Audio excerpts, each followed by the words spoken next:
Salam Rahayu, Dulur Cakra Caraka dan Ngaji Kalam. Kembali lagi di program kita Ngopi Ngolah Pikir bersama saya Caroline dan Nyai Diajeng. Nyai, gimana kabarnya? Baik, baik. Oke, malam ini kita bakal bahas tentang santet ya. Kayaknya kan banyak nih kata-kata santet tuh kayak ngeri gitu. Ya. Terus bener nggak sih santet itu ada? Santet. Nah, teluh. Jadi ini kan santet itu sebenarnya ada dan tidak terlihat. Namanya juga yang dikirim atau yang diserang ini kan posisinya itu orang yang punya rasa punya rasa iri, dendam mungkin gitu. Jadi santet itu ada, memang ada, cuman kan nggak bisa dilihat gitu, cuma bisa dirasakan. Iya kan kayak banyak kata-kata kayak membunuh tanpa menyentuh kayak gitu. Yaitu yel-yel. Yel-yel. Iya. Terus biasanya kalau santet itu melalui media apa aja? Ya, santet itu bisa dengan media foto, terus nama, weton. Nah, karena orang yang mau dituju itu harus tahu ini targetnya itu siapa, wajahnya kayak gimana, namanya siapa. Kalau nggak tahu namanya, kadang ini kan yang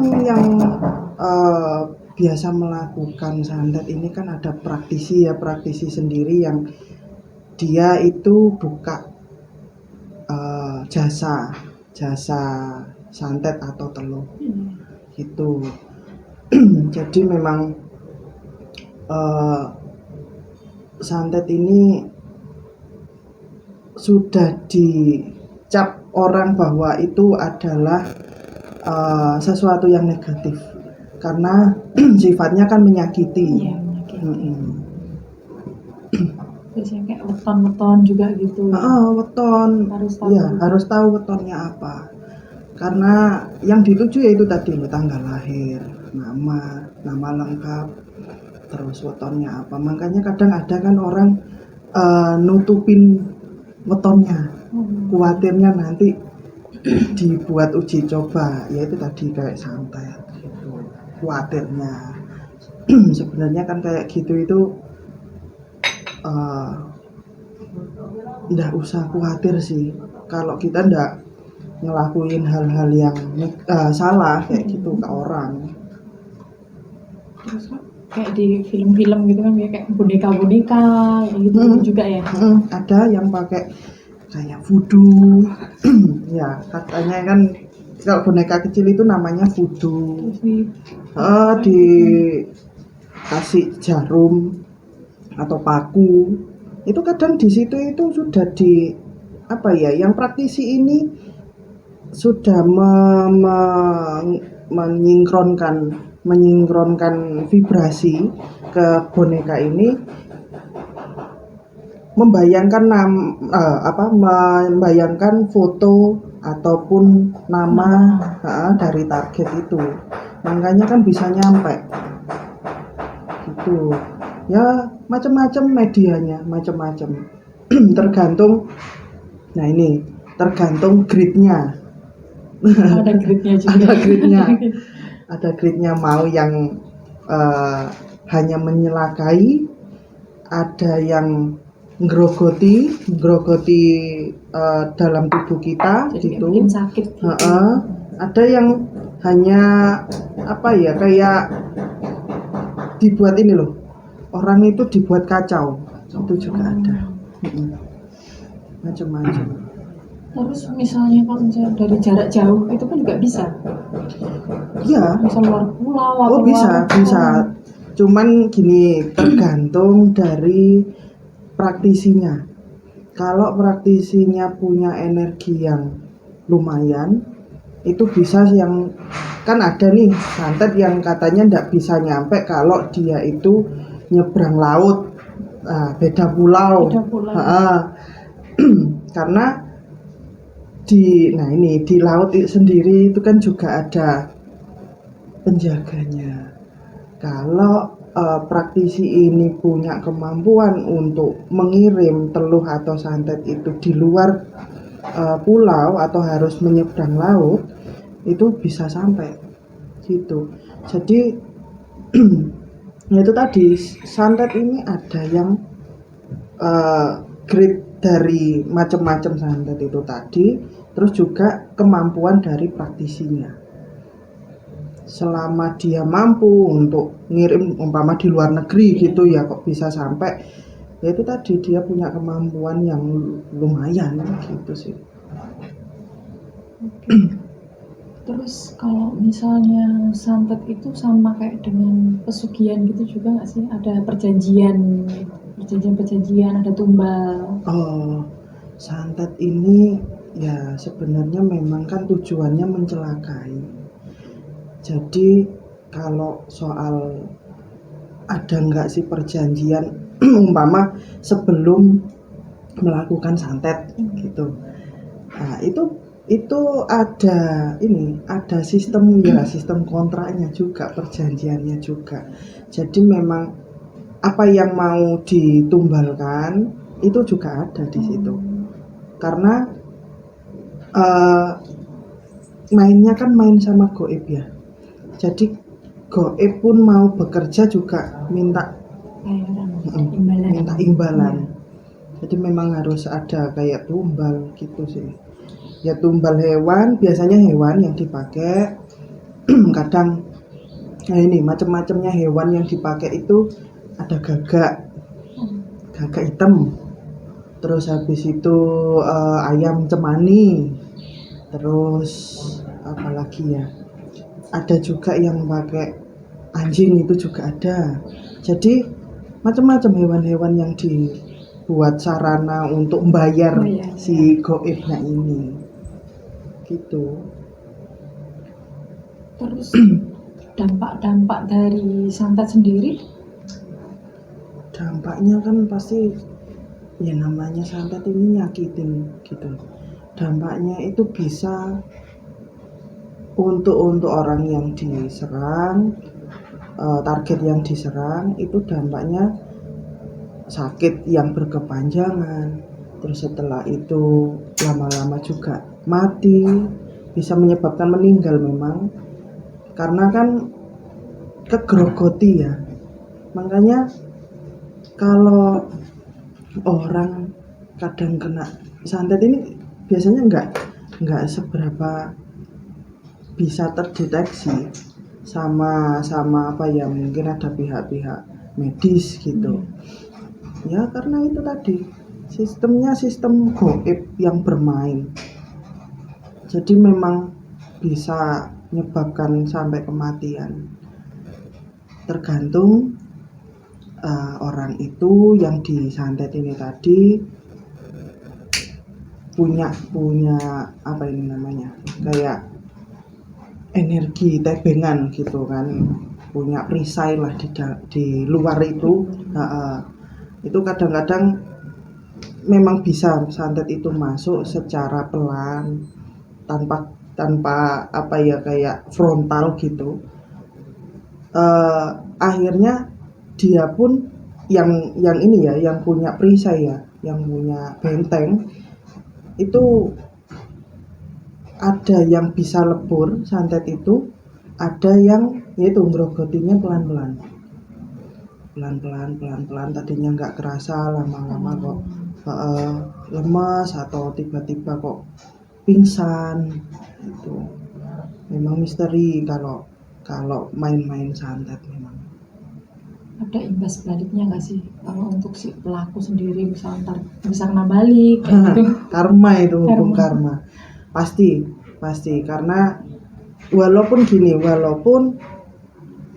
si orang ini merasa sakit hati ya, mungkin karena omongan, ucapan, atau perilaku dari entah itu temennya atau kerabatnya. Akhirnya gimana caranya saya itu menjatuhkan dia ataupun membuat sakit dia tanpa sepengetahuan orang. Akhirnya kan berpikir bahwa santet ini adalah jalan yang bisa diambil karena yaitu tadi yang main kan sistemnya goib. Nah akhirnya untuk soal itu sama saja kan menyakiti ya. Jadi tetap walaupun kita punya rasa dendam sama seseorang, kalau sudah punya pikiran untuk menyakiti orang yang merugikan kita atau menyakiti kita, ya sama saja sama orang ini. Akhirnya malah bisa lebih kejam karena itu tadi bisa nyebabin kematian. Hukumnya timbal baliknya pasti ada. Terus misalnya daerah-daerah tertentu untuk misalnya kayak daerah santet gitu sebenarnya ada nggak? Nah ini daerah santet itu ada. Jadi punya apa ya? Dia sudah kayak turun temurun punya ilmu santet itu udah turun temurun. Terus itu pun juga butuh tirakat. Walaupun ilmu itu turun temurun, itu juga butuh tirakat khusus atau ritual khusus. Jadi ada wilayah-wilayah yang ya saya nyebutinnya tidak bisa karena kan karena memang sebenarnya di setiap wilayah itu pasti ada kok orang yang punya jasa santet. Jasa santet. Ya mau percaya yang di mana, maksudnya kayak praktisi yang mana yang mungkin lebih sakti gitu. Tinggal orangnya ini milih praktisi di daerah mana. Berarti pasti ada ya. Ada, setiap daerah ada. Terus biasanya itu kalau misalnya kayak menghindari atau supaya kita nggak kena santet sendiri tuh bisa. Kalau untuk menghindari itu bisa, tapi ya itu tadi harus punya benteng, keimanannya juga kuat, terus jaga secara perilaku, lisan. Kadang orang-orang itu cara bicaranya itu gini loh, maunya itu negesin, tapi kan kita nggak tahu pikiran orang atau perasaannya orang yang kita tegasin itu. Malah kadang ngerasa bahwa kamu kok malah ngerendahin atau nyakitin saya dengan kata-katamu ini gitu kan. Kok atos gitu kok nyelekit gitu. Ya akhirnya orang ini ngerasa tersakiti karena ucapan. Yang paling penting itu jaga ucapan aja sih, ucapan dan perilaku itu biar ya terhindar dari yang namanya santet atau dendam dari orang-orang gitu.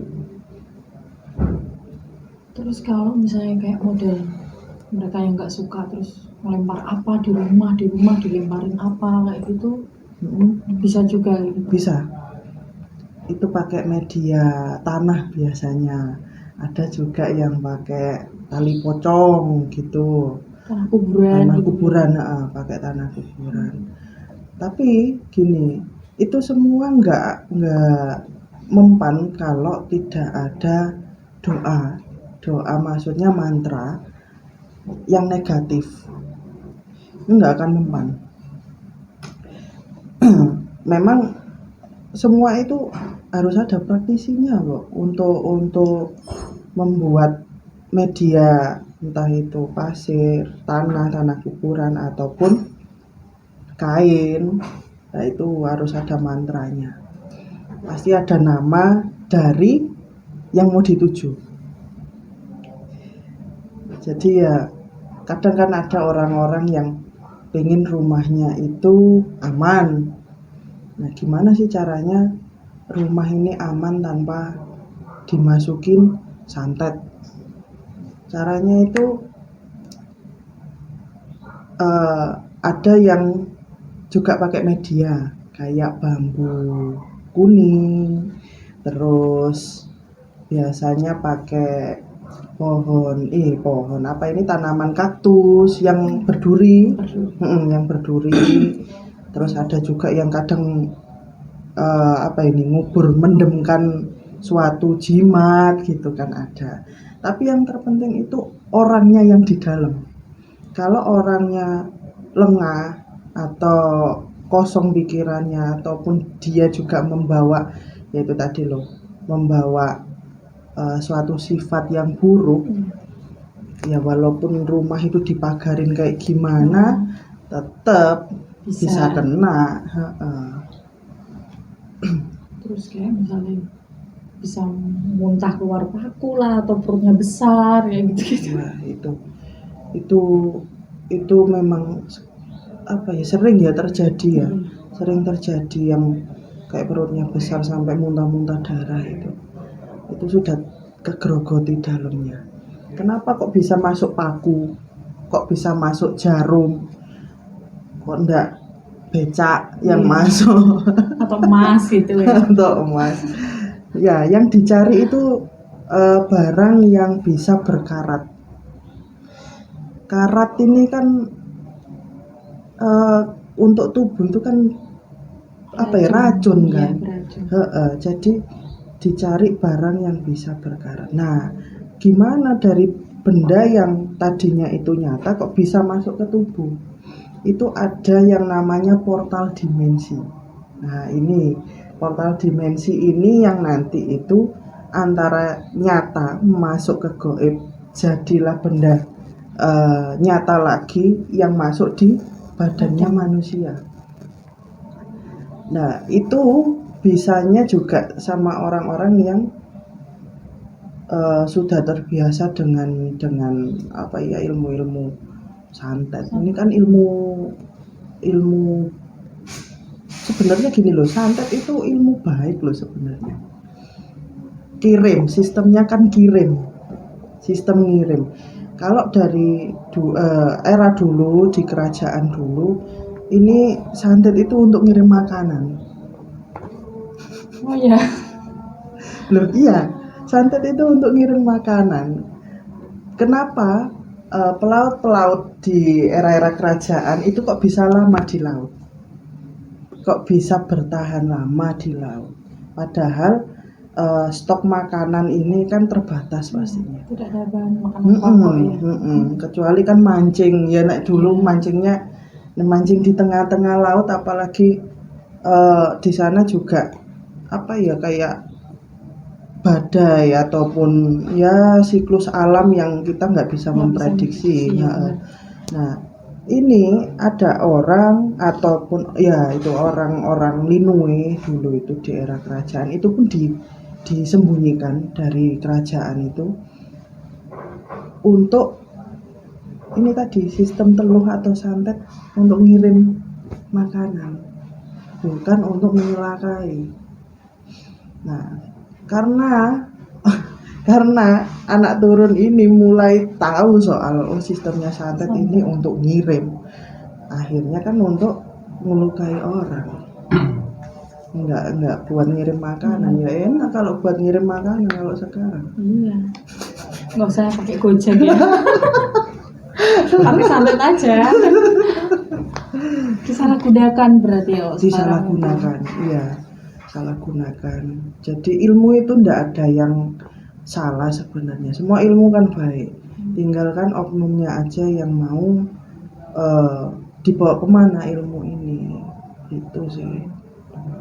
Berarti benar kalau misalnya sulit diprediksi di medis gitu ya. Berarti harus kayak ke orang pinter atau ke kiai gitu-gitu. Kadang kan kalau di medis mungkin deteksinya ya, oh ini cuma demam, oh ini cuma masuk angin. Karena banyak sekali ya beberapa yang saya temuin kayak pasien-pasien yang dia itu punya penyakit non medis ya kalau kita bilang, itu sudah berapa kali ke dokter tapi ya itu tadi ndak ada jalan keluar. Oke, dikasih resep, kasih obat, tapi ya itu tadi loh, karena sistemnya ini sistemnya goib non medis, ngobatinnya juga pakai non medis.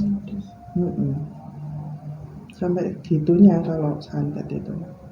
Jadi kan ada tuh salah satu kayak tetangga gitu ya. Kayak tetangga tuh dia tuh jalannya agak miring, katanya tuh kayak dikirim orang tapi kayak ada yang gantung gitu loh, digandolin gitu. Sampai sekarang tuh jalannya miring. Jadi kalau orang lihat, yang orang pintar lihat itu, dia kayak ini dibikin orang kayak disantet atau diguna-guna kayak gitu. Yang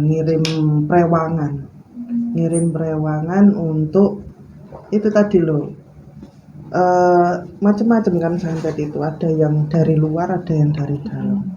Ya kalau yang sampai digandolin, terus mungkin dibuat dikit-dikit kok kadang kumat, kadang enggak kan gitu ya. Memang dibuat posisinya, dibuat lengah, posisinya sudah lengah dibuat tambah lengah lagi, akhirnya ngomong ini kayak ketempelan ya, itu juga termasuk santet tapi dari luar, ngirim rewangan. Ini lama-lama bisa lumpuh kayak gitu itu. Iya, karena kan sistem saraf otot ya, sistem ototnya kan sudah terkunci kan sampai jalannya aja kan miring, rodok doyong gitu. Ya itu ngobatinnya juga harus negosiasi sama makhluk gaibnya. Tetap ya ada negosiasinya. Pasti ada. Tapi semua tergantung cara-caranya praktisi. Kadang ada yang dengan cara ekstrim, ada yang halus-halusan, yaitu tadi kayak diajak ngobrol dulu. Itu ada yang langsung, kalau ekstrim kan langsung dilebur. Bisa dilebur, dibunuh gitu rewangannya.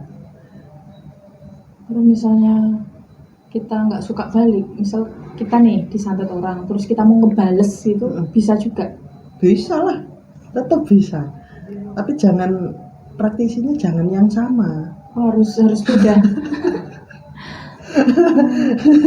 Iya, harus beda. Kalau praktisinya sama ini, ya itu tadi loh. Praktisinya ya sama, goibnya ya bingung. Berarti harus ilmunya harus di atasnya. Biasanya nyari yang di atasnya. Biasanya orang-orang yang ingin niatan untuk nyantet itu, kalau bisa saya cari yang lebih tinggi ilmunya, karena dia udah nyakitin saya juga nyakitin balik yang lebih gitu. Terus nih misalnya kalau kayak si santet ini tiba-tiba bertobat gitu loh, berubah pikiran pelakunya. Iya, si pelakunya ini berubah pikiran, kayaknya kasihan, pengen mengakhiri hubungan dengan si santet ini. Bisa juga? Bisa nanti konsultasinya sama praktisi paranormalnya atau dukun gitu. Gimana caranya saya melepas ini? Itu juga melepasnya juga pasti ada syarat-syarat. Ya udah, kalau mau melepas ini syaratnya gini. Itu. Cuman tetap hukum karma alam itu pasti ada. Seru ya, berarti ini kayak nanti pelet ya, nanti kita kedepannya bahas pelet ya. Iya, soalnya kan kalau pelet ini hampir sama sistemnya. Nggak usah dijawab sekarang biar penasaran. Oke. Itu kedepannya aja. Terus ada pesan-pesan nggak untuk terhindar dari santet sendiri? Ya, pesannya tetap jaga keimanan, memperkuat keimanan, mendekatkan diri sama Tuhan, banyak-banyak beribadah, terus welas asih, cinta kasih. Terus setelah itu juga berdharma, karena dari dharma itu kan kita juga dapat support doa ya dari Iya, orang-orang yang sudah kita beri. Ya pesannya ya itu tadi, tetap jaga lisan, terus jaga keimanan. Terus santet sama pesugihan itu kan hampir-hampir sama, kayak ada tumbalnya gitu. Itu sebenarnya sama atau beda? Sama tapi lebih gini, lebih ekstrim yang ini pesugihan. Iya. Karena itu perjanjian, sama sebenarnya perjanjian sama goib. Cuman kan kalau pesugihan kan untuk memperkaya, Kalau ini untuk menyakiti. Ada tambahan lagi nih mungkin Ya santet? gini, kalau bisa ya jangan punya kemauan untuk menyantet orang, keinginan untuk menyantet orang, karena itu pasti ada hukum timbal balik. Walaupun kita puas sudah nyakitin orang yang dia sudah nyakitin hati kita, tapi nanti ada hukum karmanya. Jadi walaupun ngerasa tersakiti entah dari ucapan atau sifat teman, kerabat, saudara, mungkin kita berusaha untuk untuk sabar, ikhlas, terus ngeredam emosi, jadi biar ndak ada pikiran untuk menyantet orang-orang yang nyakitin hati kita. Itu aja sih. Satu lagi nih, mumpung inget, bisa nggak melalui kayak makanan, minuman? Bisa, itu tadi ada mantranya, ada mantra khusus, biasanya dikasih di air ini kan benda cair yang luar biasa untuk penghantar doa ataupun penghantar hajat kita. Kalau air ini didoain baik ya hasilnya juga baik di tubuh, tapi kalau itu tadi, kalau pakai mantra atau doa yang buruk untuk nyakitin orang ya akhirnya untuk penghantar. Jadi bisa itu lewat makanan atau minuman. Mungkin itu sajanya ya. Iya. Oke, terima kasih dulur Cakra Caraka Channel. Tetap ikuti terus channel kita di Cakra Caraka Channel dan Ngaji Kalam untuk video selanjutnya. Salam Rahayu, Rahayu, Rahayu.